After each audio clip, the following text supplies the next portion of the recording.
this. Oh, don't put this thing on. Yes.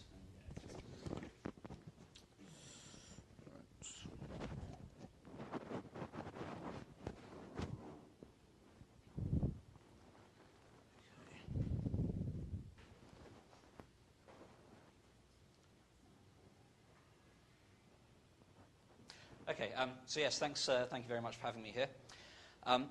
So I want to talk about some work I've been doing over the last couple of years looking for observational constraints on certain classes of modified gravity theories.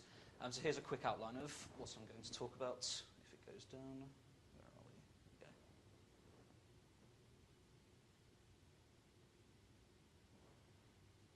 Right, there we go. So yes, a brief summary of what I'm going to talk about. First of all, I'm going to motivate why people study theories of modified gravity, because gravity, as described by Einstein's theory of general relativity, works to incredibly high precision. It works incredibly well, so why do people try and muck around with it? Then hopefully, once I've convinced you that it is a legitimate field to study, I'm going to talk about a certain class of theories which possess something called screening mechanisms. So once you've modified gravity, it turns out you then need to hide these modifications somehow, and these are the sort of theories which can do that, and I'll give you an introduction to those, and I'll introduce you to a certain class of theories which I'm going to talk about today. After that, I'm going to turn to some more theoretical work that I've been doing looking at how stars behave when you put them into modified gravity rather than general relativity. And what we're going to find are there are some new features that we can predict theoretically. Then after that, I'm going to go and use these predictions to try and compare to actual data. And to do this, I'm going to use changes in distance indication measurements in order to place constraints on modified gravity. Then finally, in the last 5 minutes or so, I'll just tell you a bit about what's currently going on and where we want to go from here. And then I'll summarize. Okay. So first of all, why do people study modified theories of gravity? And there are really three reasons for this. So the first one I'm going to talk about is dark energy. So as I said, general relativity works incredibly well. It describes the precession of Mercury. It describes solar system dynamics to incredibly high accuracy. It describes light bending. But if you want to account for the acceleration of the universe, then recent results say you need 69% of the universe's budget to be in something called dark energy. And by dark energy, really, people can't quite sure what this is. And this is how you do it in general relativity. You take Einstein's equations and you add 69% dark energy into this side here, into the energy momentum tensor. So when you're doing this, apart from the case of a cosmological constant, you're adding new degrees of freedom. You're putting new particles in somehow, or new fields. So it turns out there's a theorem of Weinberg which says if you have GR and a cosmological constant, this is the unique theory of a massless spin-2 particle with Lorentz invariance. So it turns out that if you try and modify gravity in any way, really you're also introducing a new degree of freedom. So some people say, well, if you're introducing new degrees of freedom that do something a bit funny, that make the universe accelerate, then why just study this? Why don't we study this thing as well? And I should say this is a motivation for people to study dark energy, study modified gravity, just so you don't feel that I've lied to you at the end. This is not a motivation to study the class of theories which I'm going to talk about, because there's a very recent result which says that the class of theories I'm going to talk about can't actually be dark energy, although that was not true at the time when we put these constraints out. So then why do people also study modified gravity? Well, sometimes you don't have a choice. Sometimes you're interested in things like string theory or beyond the standard model particle physics. And if you're interested in things like this, you inevitably get new degrees of freedom, and these new degrees of freedom couple to matter. So just as an example, I've written down the string dilaton, which is the four-dimensional low-energy affected action coming from string theory. And this introduces a new particle here, phi, and this is really an infrared modification of general relativity. You somehow need to worry about the gravitational dynamics of this. And this is another reason why people study modified gravity. And finally, some people are just interested in completeness. So, for example, we've studied gravity very well, but all of our tests of gravity are solar system tests of gravity. They're tests inside our own galaxy at high densities corresponding to our solar system. And you don't know what's going to happen on other scales. You haven't tested gravity on cosmological scales. If you decide to let general relativity vary slightly and look at things like large-scale structure, it turns out that that parameter space is relatively unconstrained. And then there are also things like other galaxies which have much lighter Newtonian potentials than our own. They're not as highly curved, and you might find new features emerging there. So for completeness, some people like to study these as well. So what happens if we do try and modify general relativity? Well, as I said at the start, general relativity works. And it works so well that if you try and introduce an extra component to general relativity, so what people tend to call fifth forces, which I'm going to call F5, then you can go and look at one of these solar system tests, things like the Cassini experiment, and this thing says that any extra force that has a gravitational strength relative to the Newtonian force from general relativity should be present only at levels less than 10 to the minus 5. And for certain theories, this actually goes down to 10 to the minus 13.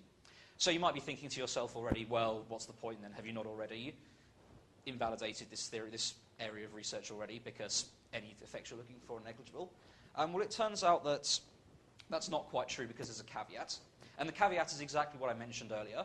We've only tested gravity in our own solar system. We haven't tested it elsewhere.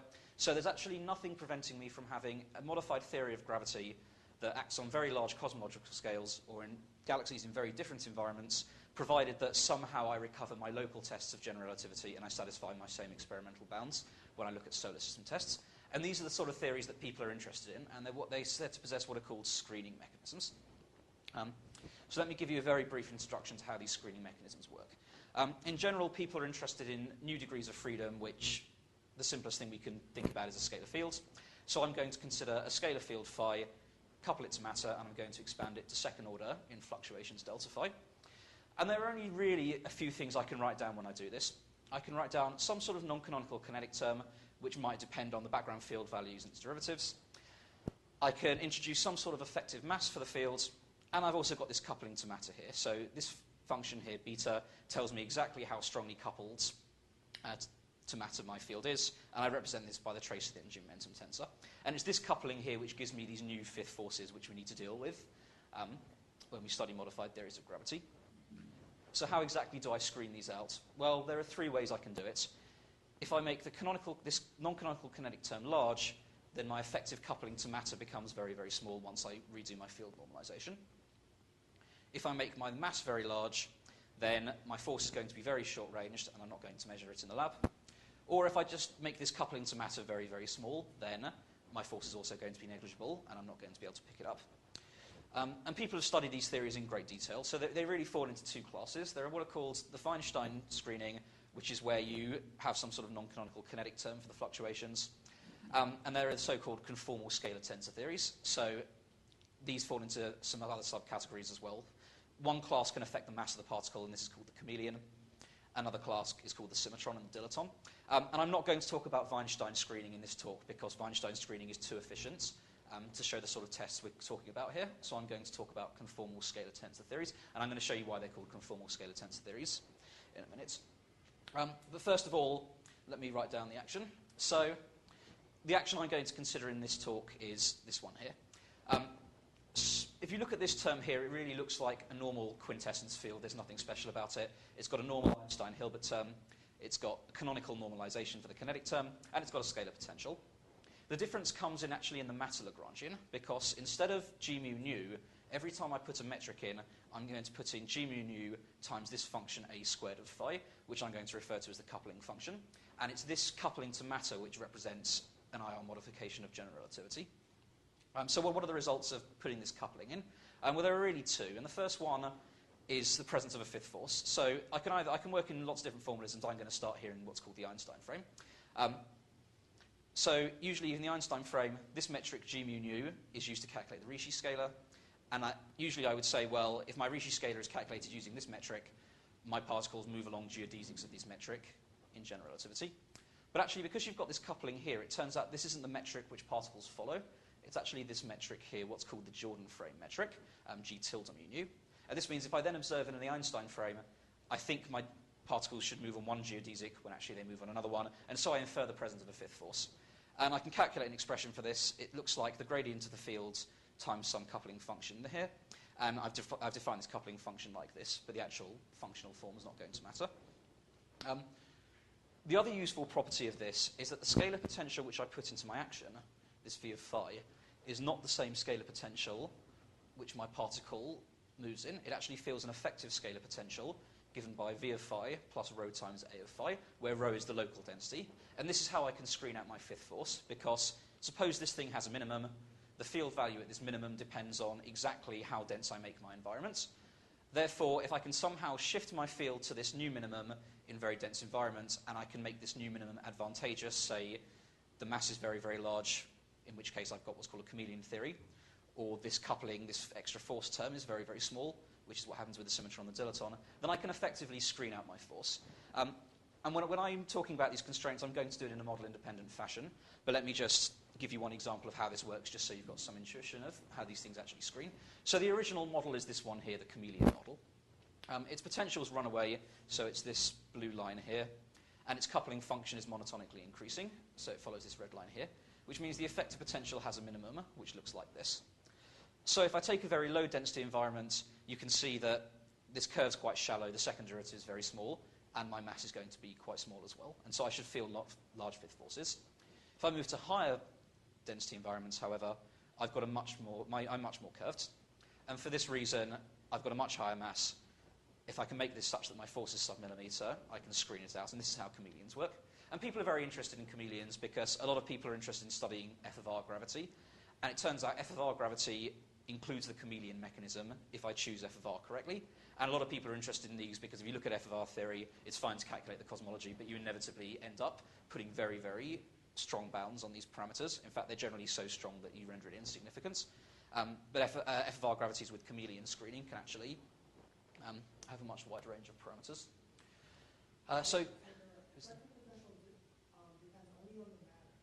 Yeah.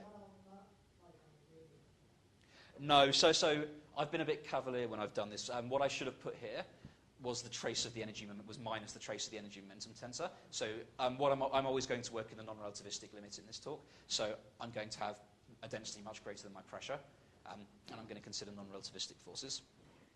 And that's all very well and good, but the obvious problem is, well, just because I've got a minimum doesn't mean I can reach that minimum, and I can only screen if my field can reach this minimum. So the two cases we can really consider are the screened and the unscreened cases, and this really depends on the size of the object. And I'm going to quantify this in a couple of slides' time, but just for now, just to give you some intuition, these are the two cases we're thinking about. So in the screened case, I take some spherical object of high density, and I put it into a background, say, cosmological background or a star in our own galaxy. Very far away from the object, this field should asymptote to a constant value. Inside this object, it wants to reach its minimum, and if it can reach its minimum very quickly and minimize over this entire radius, I'm effectively going to be screened. If I take something a lot smaller, like a cricket ball, or a baseball, I've got the same situation, but because it's such a small object, I'm not going to have enough distance over which I can minimize my potential. And so in this region here, we should expect a large amount of unscreening. So just for now, this is the picture I'd like you to have in mind. In the general case, we have a spherical object. Far away, the field asymptotes to a constant value. At some screening radius r within the object, the field hits its minimum, and this region is screened. But outside, you get large fifth forces. There's a field gradient. The coupling's not necessarily small. And in this region, you should feel enhancements of gravity. Okay, so let me introduce you to the parameterization, which I'm going to use to describe this. So I've got two functions. I've got the coupling function, and I've got the scalar potential. So I should need two parameters to describe this. And it turns out there's parameterization that's very well suited for astrophysical tests because it's model independent and it's very intuitive. So the first parameter I'm going to use is what I call alpha, which is 2 times this function beta squared in the cosmological background, so very far away from the object. And this parameterizes how strong my fifth force is. So as an example, if I unscreen my object completely, so I take this screening radius to 0, then the effect of this is to change Newton's constant by a factor of 1 plus alpha. And just to give you some idea of the numbers, people who are interested in F of R gravity like to use alpha as a third because alpha is fixed in F of R gravity. The second parameter I'm going to use is what's called the self-screening parameter. I'm going to call it chi0, but for people who work on F of R gravity, it's sometimes called FR0. I'm going to use this notation throughout the rest of the talk. And it's this combination here. The combination is not so important. And this is what's called the self-screening parameter. It tells me if I've got an object sitting in free space by itself, how good this object is at screening itself. So the rule of thumb is whenever I want to know whether an object's screened or not, I should take this number here and I should compare it to the surface Newtonian potential. And it turns out if this number's larger than the Newtonian potential, my object's going to be at least partially unscreened. How unscreened, I don't know. I need a bit more information. But in the converse case, if chi0 is less than the Newtonian potential, I will always be very screened. So why do I call it the self-screening parameter and not the screening parameter? Well, we know that there's a density effect here. So there's also an environmental effect we need to think about. So suppose that I take one galaxy, which would usually be unscreened by itself, say a dwarf galaxy, and I put it in a void. This thing would usually be unscreened. But suppose I then take, say, a slightly denser galaxy like a spiral galaxy, and I put it over here next to it, the Newtonian potential of the spiral galaxy can screen out the dwarf galaxy. So there's an environmental effect as well. And this is shown in this famous paper here, where if you take, say, a dwarf galaxy with a low self-Newtonian potential, you can slowly increase the external or the environmental Newtonian potential until you reach some threshold where this thing would be screened, in which case you're going to be screened by your environment. So environmental screening is something you need to worry about as well. So let me give you some ideas of the sorts of numbers I want to talk about. The first numbers that people looked at was really 10 to the minus 4 and 10 to the minus 5. And at these values, there are very, very large unscreened fifth forces on cosmological scales. And this means you can do n-body simulations with fifth forces, and you get things like deviations in the halo power spectrum, the velocity power spectrum, the mass function, and other quantities like that. And this is something that people could compare to data. So they could go out and do cluster statistics, and the constraint they came up with was chi-0 is roughly less than 10 to the minus 5. So the next question to ask is, well, cosmology has to be screened. We've shown that using data. What about smaller values? Well, the next things you might want to look at are astrophysical objects like the Sun and the Milky Way, or main sequence stars and spiral galaxies in general, because these have Newtonian potentials about 10 to the minus 6. So if you want to probe the field values in this range, then you really need to look at these sort of objects here. So greater than 10 to the minus 6, these things should be unscreened. So I know some of you might be thinking, well, our own solar system has to be screened. This means the Sun has to be screened. The Milky Way has to be screened. Can we not already impose these constraints? And the answer is no, because there's actually a get-out clause. So the get-out clause is the fact that because you've got this environmental effect, the Milky Way is surrounded by lots of other galaxies in the local group, and it wasn't really clear. It's not really known whether the Newtonian potential of the local group is good enough to screen our own galaxy or not. So the answer is not necessarily. And people used to argue about this, but there was no clear consensus. So one of the issues I want to address in this talk is to put an independent constraint on chi-0, which gets rid of the need to argue. Yep.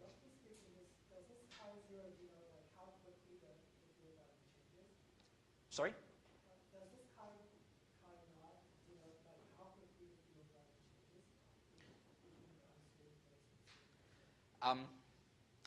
Yeah, you can think about it. It essentially says how easy is it for me for my field to hit its minimum or not. So if it's very, very easy, the field's going to change very rapidly in the outer cores. Yeah, that's one way you can think about it.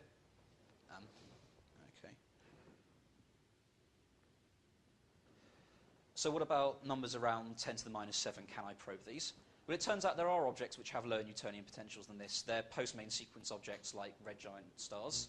Because red giant stars, they have the same mass as their progenitor star, but their radius is increased by 10 to 100 times, which means that this thing has a Newtonian potential 10 to 100 times smaller than than main sequence stars, and I can hopefully use these to place new constraints. And that's what I want to do in this talk. I want to show that we can use these post-main sequence objects to place new constraints on modified gravity. And finally, you can ask, well, where else can I get constraints? Well, it turns out if you want to probe down to values of, say, 10 to the minus 8, there are perfect objects in the universe for doing that. These are dwarf galaxies. Dwarf galaxies have very low rotation speeds, which means they have a very low Newtonian potential, which means they should be unscreened if they're sitting by themselves. So the idea is that you could try and look at the dynamics of these objects themselves, and people have tried to do this, but it turns out the data is not competitive with things like post-main sequence stars. So what you really want to do then is say, well, can I use these things as laboratories? Because it's all very well and good having, say, an object that would be unscreened, but if I put it into a spiral galaxy which is screened, this galaxy is going to screen it out by virtue of the fact this galaxy is screened. So I need some sort of laboratory which do this, and we use dwarf galaxies. So the idea when you want to test these theories of modified gravity is you want to split your dwarf galaxy sample up into two boxes. In one box, you want to look at dwarf galaxies that are in very isolated environments, say voids. These galaxies need to sit by themselves, and if they're sitting by themselves and they're isolated enough, then these galaxies should be unscreened, and I can test modified gravity. If I then take another sample of dwarf galaxies in clusters, these should be environmentally screened. Their properties should be the same as in general relativity. So if I compare the properties of the two, which properties I'll talk about slightly later on, I should be able to get some sort of constraint on these theories. So when you say that a certain collection of objects is screened or unscreened, you must have in mind a certain value of chi-naught. Yes, exactly. Yeah. So you need to look at certain scales and decide exactly what's relevant for testing chi-naughts. So I should say I'm going to consider chi-0 greater than order of 10 to the minus 8. for completeness, if you go less than 10 to the minus 8, dwarf galaxies are screened, in which case the only unscreened object in the universe would be H1 gas sitting very, very far away from the centers of dwarf galaxies, which have a Newtonian potential of something like 10 to the minus 11, 10 to the minus 12. No one's really interested in going that low, because by the time you've reached that low, you've got a theory which is general relativity up to the motion of gas in a few galaxies. So I would say the goal is really to get less than 10 to the minus 8, in which case you've constrained the theory completely. So one thing you need to worry about is, can I actually go out and do these measurements? Because astrophysical measurements like this are very difficult. And the answer used to be no, but last year, a group, I'm not part of this et al., but a different group working at Penn and at Portsmouth has started going out comparing SDSS data. They've calibrated on n-body codes using some criteria for being self-screened and environmentally screened. And they've come up with screening maps in the range 10 to the minus 5, 10 to the minus 6, and 10 to the minus 7. So we can now actually go out and do these sort of tests if we can have theoretical predictions of what we're looking for. So let me go and tell you what I want to talk about in the rest of this talk. I firstly want to sort out this issue of chi0 less than 10 to the minus 6. Are we screened by the local group or not? I then want to talk about how we can place new constraints using stellar astrophysics. Okay, so let me talk about what happens when I place stars into modified gravity. I can go and I can write all the equations down, but it's a really nice, simple, intuitive object, so it's nice to just think about what's happening in physical terms. So what is a star? A star it's a big ball of hydrogen. It's going to collapse under its own gravity. If it's going to stave off this collapse, then it needs to burn hydrogen fuel at its center. This means that it's got some temperature, some luminosity associated with it for releasing this energy, and it produces an outward pressure. This outward pressure combats gravity. So what happens if I now take the same star, which I'm very used to in general relativity, and I put it into modified gravity? Well, if I've got an unscreened star, then the outer layers are going to be unscreened, and they're going to feel fifth forces. If they've got fifth forces, then the strength of gravity is higher, and I need to burn more fuel in order to produce a higher pressure to stave off gravitational collapse. In this case, I expect to burn more fuel per unit time, I release more energy per unit time, and my object should then be brighter. It also means, because I've got a finite amount of fuel, my object should die at a faster rate. The object's also going to be slightly more compact because the gravity is higher, and slightly hotter because you're burning more fuel. So let me talk about how we do this. Well, I can write down some simple equations for stellar structure. 3 of them are completely independent of gravity. They don't care what gravity is doing at all. The only interesting one as far as gravitational physics is concerned is this one, the hydrostatic equilibrium equation. And this equation says if I've got a ball of stuff, say gas or a plasma, which wants to collapse under gravity, but it's being supported by its own pressure, then I better satisfy this equation, and I better satisfy it at all times, otherwise I'm going to either expand or contract, depending on which way I'm moving. So the key idea is that this is the only equation which includes gravity. So if I want to study how changing gravity affects stars, I only need to worry about the fact that I need to change g here. So let's look at how this works in a very simple situation. So before you go ahead and do something more complicated, like actually solving these equations, you can use something called self-similarity to get some sort of intuition of what's going to happen. So in general, inside stars, we've got 2 types of pressure. We've got gas pressure, which is essentially the ideal gas law, and we can also absorb radiation produced in the core and use this to support the star that way. So we've got radiation pressure. And it turns out whichever source of pressure we consider, the equations are self-similar. And this means that I can rescale some quantity which I'm interested in by a more physical quantity, like so for example here the pressure goes to its central pressure, times some dimensionless quantity which doesn't give me anything interesting because all the physics is contained here. And using this I can put these into the stellar structure equations, and I can learn how different properties of the star scale when I change other parameters. So for example, this tells me how the pressure changes if I have, say, a more massive star or a more compact star. And now I would usually consider gravity a constant here, so I wouldn't worry about it. But because we're going to be changing gravity, it's intuitive to look at what happens when I rescale gravity. So if I also rescale gravity, I get 2 scaling relations like this. Gas pressure is proportional to g to the 4. Radiation pressure is proportional to g. So now that I've got these new scaling relations where I've kept gravity in, I can say, well, suppose I unscreen my star completely. I look at the very extreme case. What happens?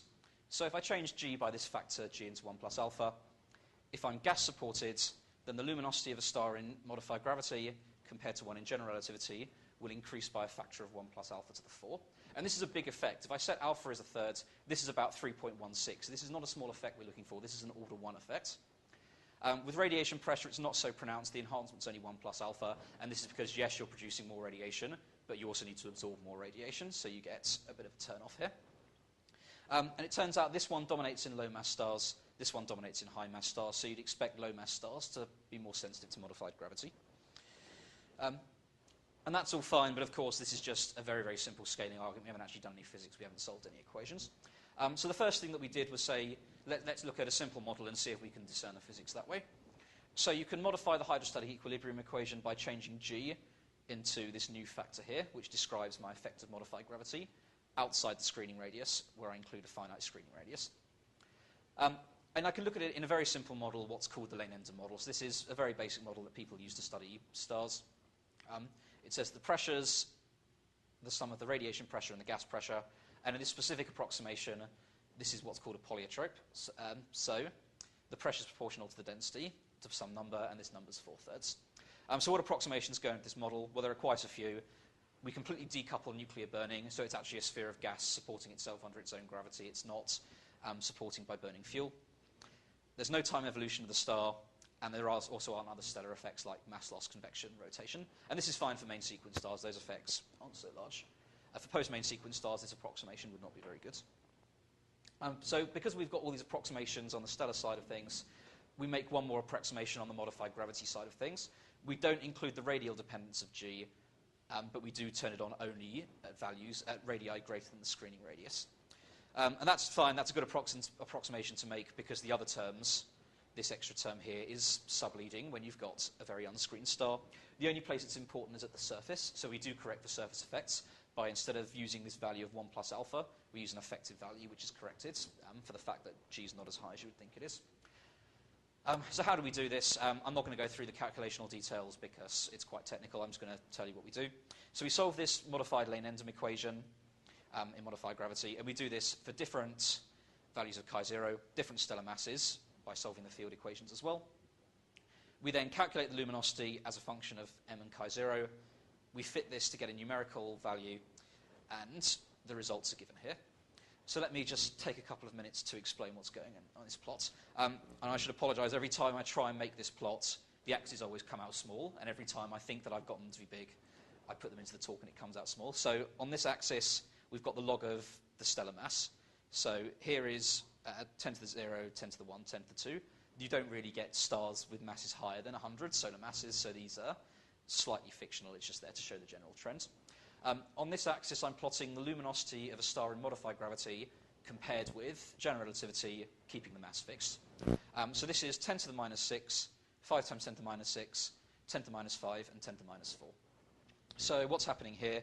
Well, at 10 to the minus 6, I already told you that this is roughly the Newtonian potential of a main sequence star.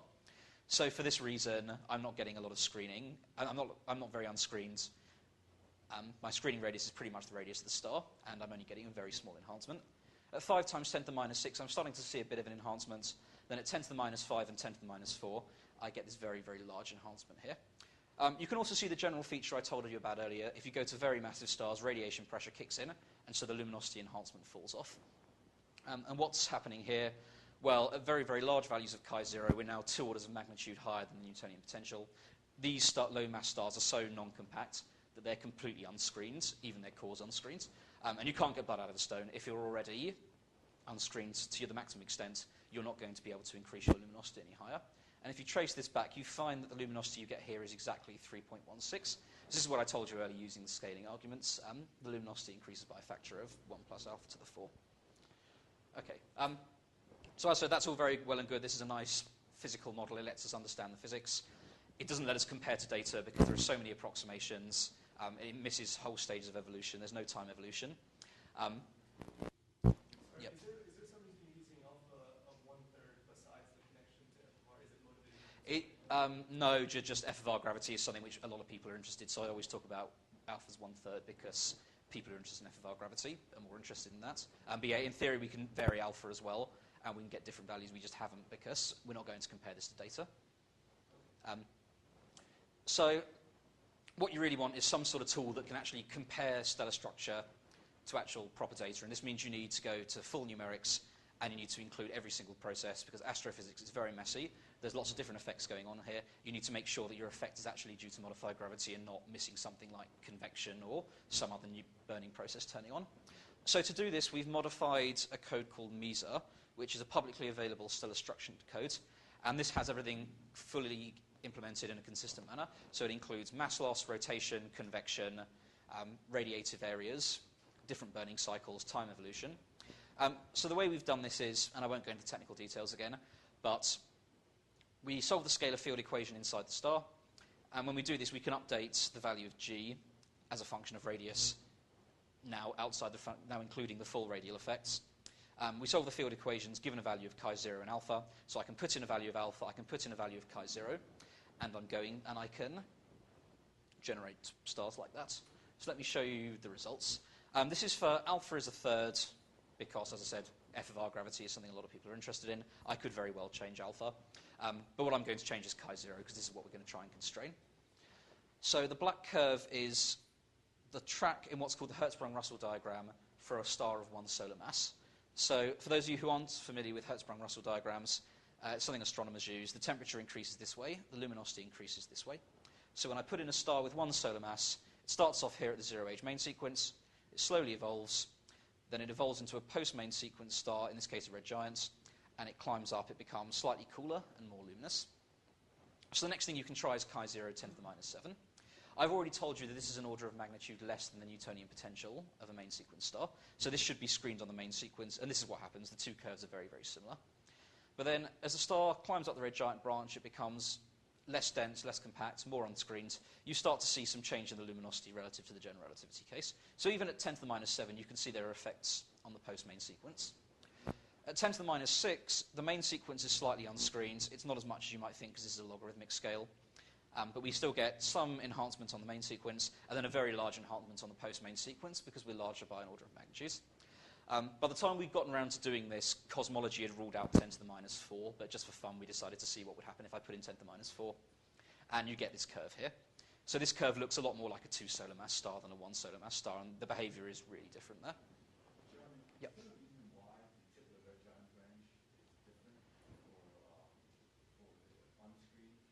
Yes, there is, and I'm going to come and talk about that later on.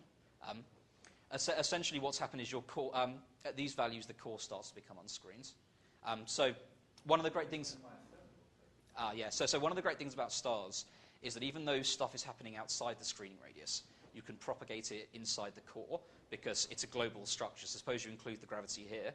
You can't compensate in the outer layers, because the outer layers can't burn fuel. You have to compensate in the core. So even if you're screened in the core, the fact that you're unscreened outside means that your core is going to behave differently in order to solve your equations as a function of distance.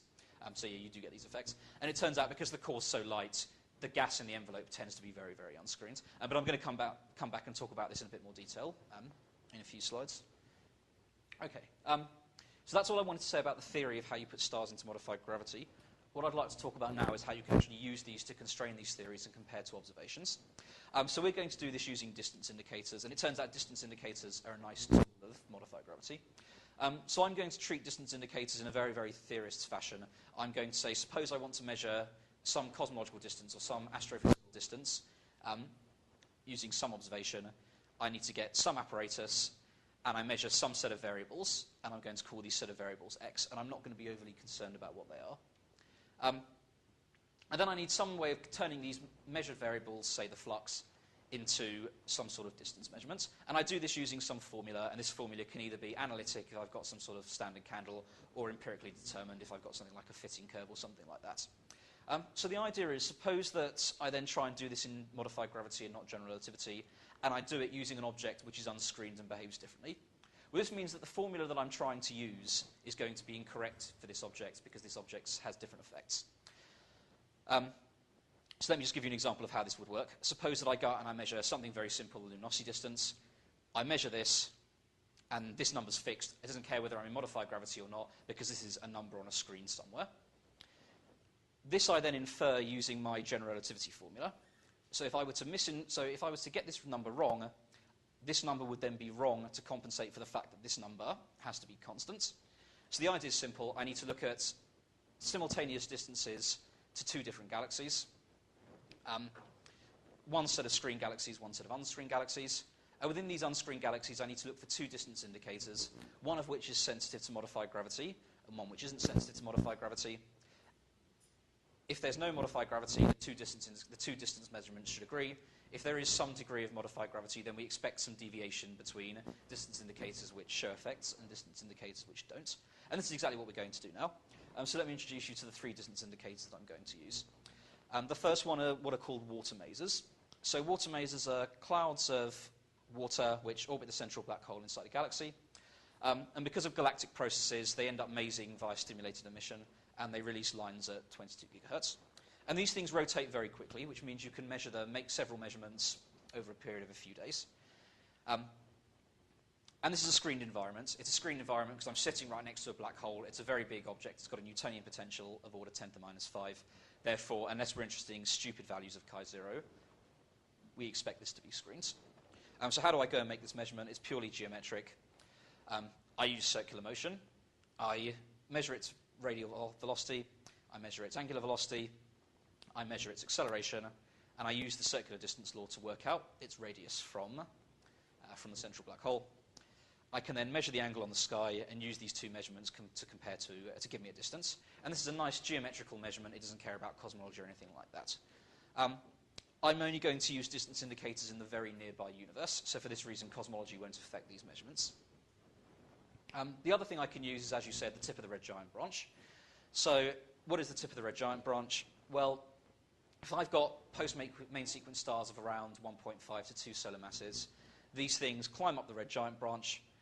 Why they climb up the red giant branch, their entire luminosity is provided by a very, very thin hydrogen-burning shell on the outside of its helium core.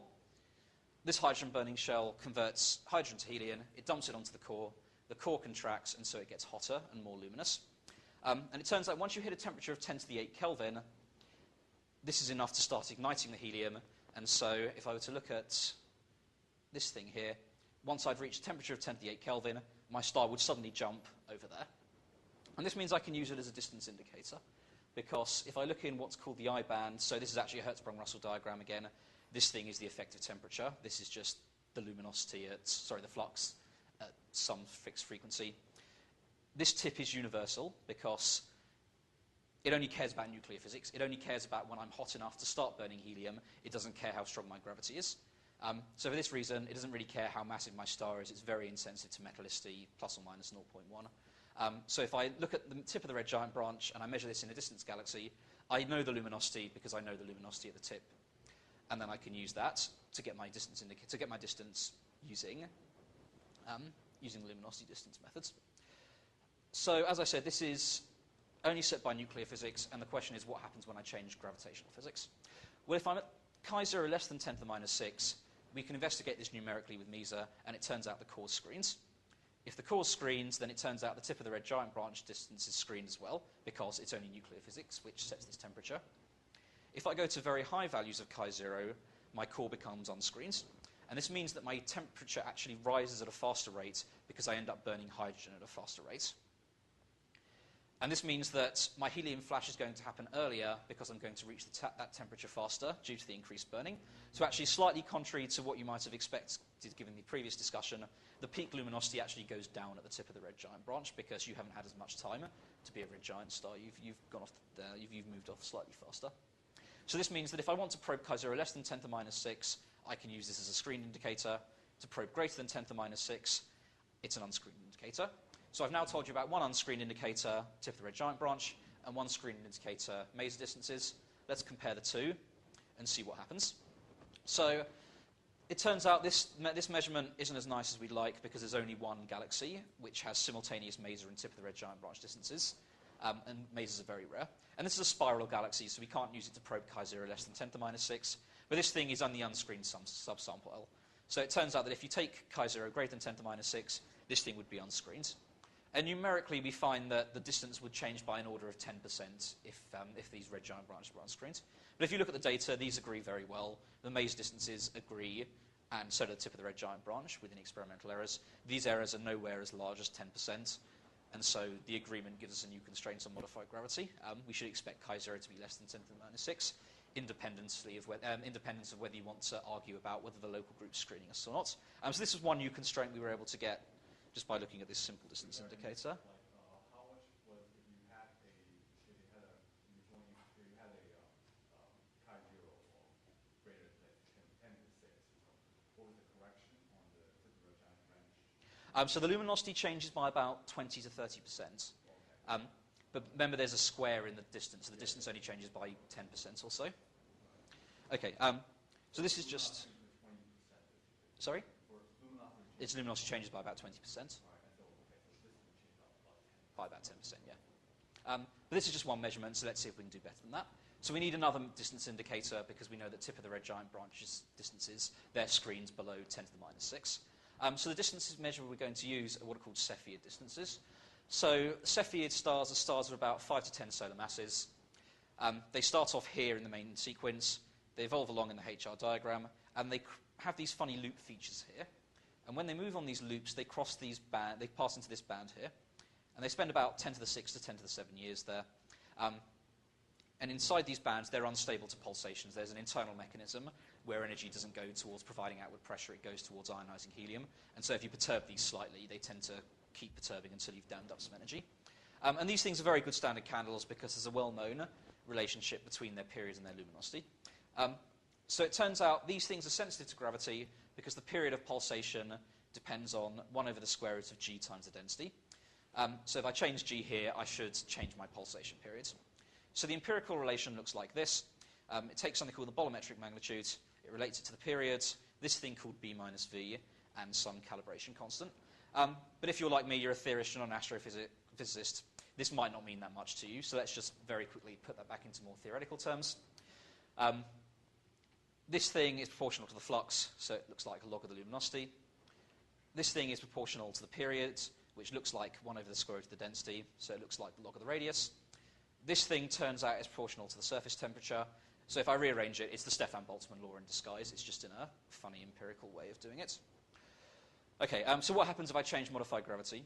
Well, if I change g here, I change this period, my calibration curve is going to be wrong, and I'm going to misinfer the distance.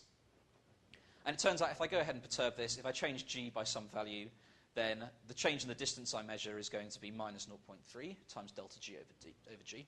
And we can calculate this thing numerically because we can use MESA. We can calculate the average value of g throughout the whole star. So what is this thing, delta d? Well, this is the distance measured between general relativity and modified gravity. So in modified gravity, this d should be the Cepheid distance. So delta d is the Cepheid distance minus general relativity. But as I said, if we take chi0 less than 10 to the minus 6, the distance I get from the tip of the red giant branch is the same as the general relativity distance. So by comparing these two, by comparing whether these things deviate or not, I can look for modified gravity. So let me go and do that now. We can split the sample up into a screened sample of dwarf galaxies and spiral galaxies and an unscreened sample of unscreened dwarf galaxies and voids. The black ones are screened, the red ones are unscreened. And the first thing you can do is just take every galaxy you've got, plot it along and say, does the period change as a function of its magnitude or its luminosity? And as you can see, there's no very clear trend there, and that's what you'd expect. You wouldn't expect modified gravity effects to be very large, or we would have seen them already. So any difference is really going to be statistical. You're not going to be able to see it by eye. And you confirm this again by binning them. You can bin them by magnitudes. You can bin things in the same galaxy. And you can see that pretty much the screens and unscreens period luminosity relation is consistent within the errors. You can then say, well, that's fine, but what I actually need to compare are the distances. So if I take my Cepheid distance, which is general relativity, which is modified gravity, and my tip of the red giant branch, which is... Sorry? Not at 10 to the minus 7. At 10 to the minus 7, it's still more luminous, but it still reaches the core at the same time, so it has the same properties. And as you can see, it's a straight line. It's lying pretty much in agreement. The only thing you're going to get is some statistical test. So let's just go ahead and do that. So what I'm plotting here is delta d over d as a function of the general relativity distance, and I'm doing it for the screens in the unscreened case. So this black line is the best fit for the screened sample, the red line is the best fit for the unscreened sample, and then we've got the 2 sigma contours over there. And then we can see what's the prediction from modified gravity. Well, if I take f of r gravity alpha as a third, I get this solid green line here. if I take alpha as 1, I get this dashed line here. And as you can see, it really does lie very far away from the best fit model, so this really can provide strong constraints. How strong is this constraint? Well, it looks like that. So you can go ahead, you can do this test for lots of different values of chi0, lots of different values of alpha, and we get a plot like this. So this black dot is the previous measurements. It measures somewhere between 10 to the minus 4 and 10 to the minus 5 using cosmology. And this area here is all of our new constraints. So we've got the 1 and 2 sigma contours here. If you look, chi-c is roughly ruling out values around 10 to the minus 7. And it's ruling out very, very strong force enhancements as well. Of course, if you make your Cepheid more screened and you turn the force down, that's going to be harder to rule out, and it turns out that we can't do that quite yet. But we could with better data. So one of the problems is that there aren't any dedicated modified gravity experiments. We need simultaneous Cepheids and tip of the red giant branch distances. We need screened and unscreened galaxies. And it turns out that your sample is very sensitive to chi0. So, for example, you might see this little bump here. And this bump is here because if you increase chi0 slightly, some of your screened galaxies move into your unscreened sample. And because this is a discontinuous jump, you tend to get these jagged features like this. So with better data, we could actually smooth out these curves and maybe even bring them down. So a lot of people are interested in FFR gravity. So if you follow up from about a third, you see you hit roughly about 4 times 10 to the minus 7. So at this point, this region here corresponds only to very, very massive Cepheids. Say 10 solar mass Cepheids would be unscreened here, whereas say a 5 solar mass Cepheid would now be screened, and dwarf galaxies. So we've really been able to bring the constraints down quite a bit. So that was the main result of the previous work we've done. Very quickly, I just wanted to talk about some work that we've been going in progress using other effects. So one thing we're looking at is the galactic luminosity in total, because we said we want to use dwarf galaxies as tests. Using entire galactic properties, you might be able to beat your systematics down and get rid of some of your environmental degeneracies. So we've already said that if you take a star in modified gravity, it should be brighter. And if it's brighter, then we expect the galaxy itself to be brighter. There's been some debate about this, but the general consensus is now that we expect the dwarf galaxies to be redder because it affects low mass stars a lot more than higher mass stars. You expect the lifetime to be shorter, so you would expect to cycle through more generations of stars in the same time. You expect them to be more chemically enriched, which we think would translate into an effect on the inferred age. So how are we going to do this? Well, the first thing we need to worry about is, because we're looking at integrated properties, any mistakes in our assumptions are going to be compounded. So cosmologically, the field evolves as a function of time. So if you look at very early times, this value of chi0 is different, and things get more screened in the past. So the first thing we wanted to do was to test exactly the effects of changing chi0. When we first started doing this, when I first started giving these talks, people would always ask me this, and I could hand wave, but I didn't have a definite answer because we hadn't looked it up, but now we do. So I'm working with Baoju Li on this, and he's got a method of predicting chi0 as a function of time inside galaxies. So I've implemented this into MESA. It's a bit annoying because MESA doesn't like fixed time steps, but I've managed to do it. And you tend to get curves like this. So the first thing I should say is this is not physical. This is a very exaggerated curve so that I can show all of the effects. So the blue line is general relativity. The red line is 10 to the minus 6 with a constant. And green is one where chi0 reaches 10 to the minus 6 eventually, but in the past it's been more screens. So you can see very early on it follows this line here, the general relativity curve. But as time goes on, chi0 starts to increase, and the star starts to become more on screens, and its properties start to asymptote towards this curve. If I'd have put in a slightly more realistic curve using the actual data, really it would have shot over very quickly, but it doesn't show the effects very nicely. So you might wonder, well, does this affect our measurements? And it turns out all the measurements to date are unaffected by this. And the reason is we're observing at very late times. And if you look at the gross effects, so for example, say stellar luminosity or internal structure, this only depends on my instantaneous value of chi. It doesn't depend on my history. And this is because if I've got a star solving the hydrostatic equilibrium equations, I've got some internal structure, I need to satisfy these equations locally as a function of time. I can't evolve towards them. So it turns out that it's fine to do measurements using gross properties, luminosity, temperature. What isn't fine are things like chemical enrichment, because suppose I observe at fixed time, my constant star might be up here, but my one that was screened in the past might be over here, because there was some time when it wasn't evolving as quickly. So that's going to affect our future work, but it's not affecting any of the previous work so far. The other things we want to do is we want to use this to actually try and predict the galactic properties of unscreened dwarfs in voids. So the way we want to do this is we want to use single galaxy synthesis codes, input these tracks, turn them into isochrones, and have some idea about how the galactic properties change. We then want to come up with some sort of prescription like they do normally and put them into n-body codes. Because currently there's no baryonic physics in modified gravity n-body codes. It's all dark matter, and we'd like to have some idea of how baryons behave in modified gravity. And this is the first step towards doing that. And the hope is that eventually we can compare to data, but we really need to understand exactly what the degeneracies are and exactly whether we can find a unique signature or not. The other thing I've been working on is scalar radiation from pulsating stars. So as I said, currently we're only looking at the way the stars pulsate, but this scalar field's dynamical. It cares about what things are doing as a function of time. So if I make my star oscillate, I should source scalar radiation. So what I've done is I've taken the equations for stellar pulsation, I've perturbed them to first order like we usually do, but then I've coupled it to perturbations in the star, in the scalar field as well. And this actually gives some very different equations with some very different properties. So one thing you get is a change in the oscillation due to gravity, and this means you expect the frequencies to change, but we knew that already. Now we can just calculate it to slightly higher accuracy. We expect the scalar field to source oscillations of the star, but this is probably a very small effect because scalar radiation can escape. And we expect the oscillations of the star might source scalar radiation. So you might end up with a pulsating star and some situation like this. The other interesting thing I found, which I wasn't aware of when I first started working on this, was that actually you change how stable a star is. So if I take a general polytropic equation of states, so pressure is proportional to the density, to some number, then there's a result in stellar astrophysics that if this number is less than 4/3, my star is going to be unstable to adiabatic perturbations. So for example, this is what happens in type 2 supernova. Because all of your energy goes into all of your compression goes into photodisintegrating iron, it doesn't go into raising the pressure. This number falls below 4/3, and the star's unstable, and you get a type 2 supernova. And as I said, this is very, very much work in progress. We don't have anything solid yet. So the first thing I've done is done it all analytically.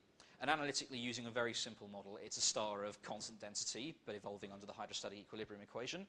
I'm finding that actually gamma 1, the critical value, is less than 4/3, which is equivalent to saying my star is more stable in modified gravity. Yes, it does. Yeah, okay, I should say that this is actually slightly independent of chi0, because it turns out when your star's very unscreened, the terms which affect your stellar stability due to chi0 changing only come in at next to leading order. So at next to leading order, chi0 has an effect. But yeah, if you're very, very screened, so I would say for 10 to the minus 7 and less, this number's probably not accurate. For 10 to the minus 6 and higher, this is probably...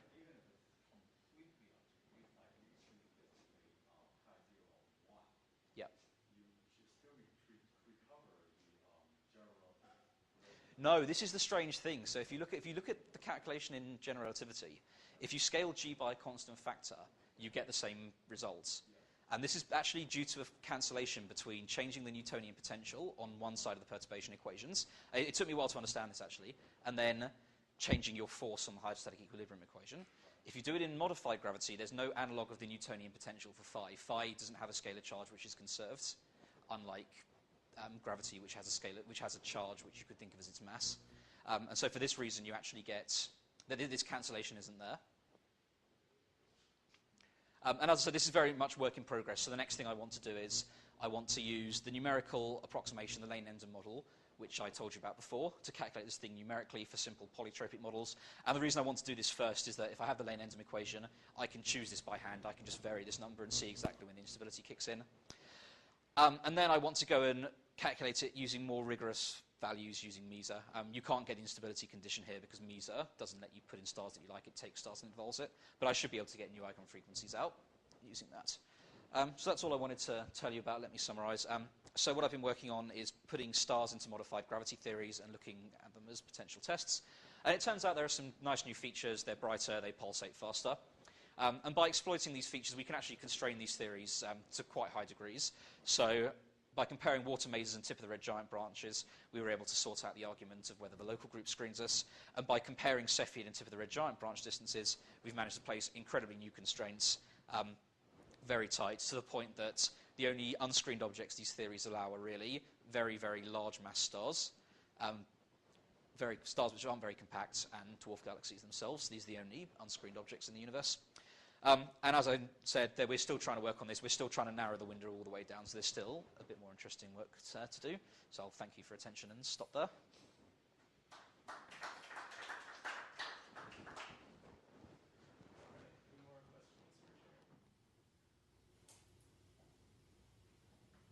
Can you comment on how the early universe constraints on the chameleon theories compare with the results you derived? So early universe constraints don't constrain this very well, because early universe constraints are sensitive to the coupling to matter. So you're talking about the work of Claire, Neil, Adrienne. Yeah. Are you guys aware of that? Do you want me to tell you how it works very quickly? Maybe you should run through it. Okay, so have they not spoken about it here? I don't think she's given a talk. Okay, let me just get back to there quickly. So essentially, what happens is if I try and evolve cosmologically, it turns out that if I've got an effective potential, which looks like this very early on in the universe, then it turns out my field rolls down and it gets stuck here because it's down by Hubble friction. And so because it couples to the trace of the entry momentum tensor and not the density itself, this thing doesn't have a coupling to photons and it sits there. But what happens is if I've got a particle which was relativistic and now decouples, I get a slight kick in this direction. And originally people thought that you could use these kicks to move the field to the minimum, and you want to move the field to the minimum because this field value also sets the masses of your fermions, and this is very constrained by Big Bang nucleosynthesis, so your field really has to reach its minimum before Big Bang nucleosynthesis. Models which don't do this aren't phenomenologically viable. But actually, some very recent work by Adrienne, who I guess you probably know, Neil Barnaby, Claire Burridge, and Shiki Huang, they found that actually it doesn't get here and stop, it rolls up again. And because this thing has a mass scaling problem, m is of order 10 to the minus 3 eV, it's the dark energy scale essentially. This thing's set by nuclear physics, so this barrier here looks roughly like 1 MeV. So this is actually a very, very big hierarchy of scales. And it turns out when you go up and down, quantum processes dominates. And because this is all dominated by the coupling to matter, it doesn't probe chi0 very well. It probes the actual coupling value beta, so you have to evaluate this on a model-independent basis. But actually their constraints are quite strong. They get something like beta has to be less than 0.2 or something. Just to give you some idea of what people used to consider.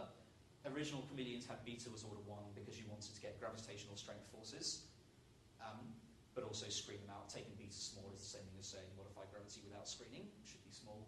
But then people realised that actually lab tests aren't sensitive to this, so actually beta could be as large as 10 to the 9 and still satisfy all your solar system constraints. So this is a very good constraint on that. This is the chameleon models, and as I said, there are other models as well. There are the dilaton and the symmetron models, and it turns out that these models aren't affected because they don't have this overdamping problem. They have a minimum which sits there, and they don't really see the coupling until very late times. So these look more like quintessence fields, very early in the universe, and this constraint doesn't apply to them. So yeah, it does a very good job of ruling out a wide class of chameleon models. If you could then, on a model-by-model basis, convert beta and n into, and get a constraint on this, and convert it into chi0 and alpha, you could get some constraints there. But they don't constrain things like symmetrons, and they don't constrain other theories as well. And also it's a theoretical argument, not an actual observational test. So I should say that one thing I've learned on my travels around the States in the last month is that people are still debating this, and everywhere I go, someone inevitably asks me, what's your opinion on this, what about this, what about that? So it's still, some people are still debating it. Yeah, I guess, does that answer your question?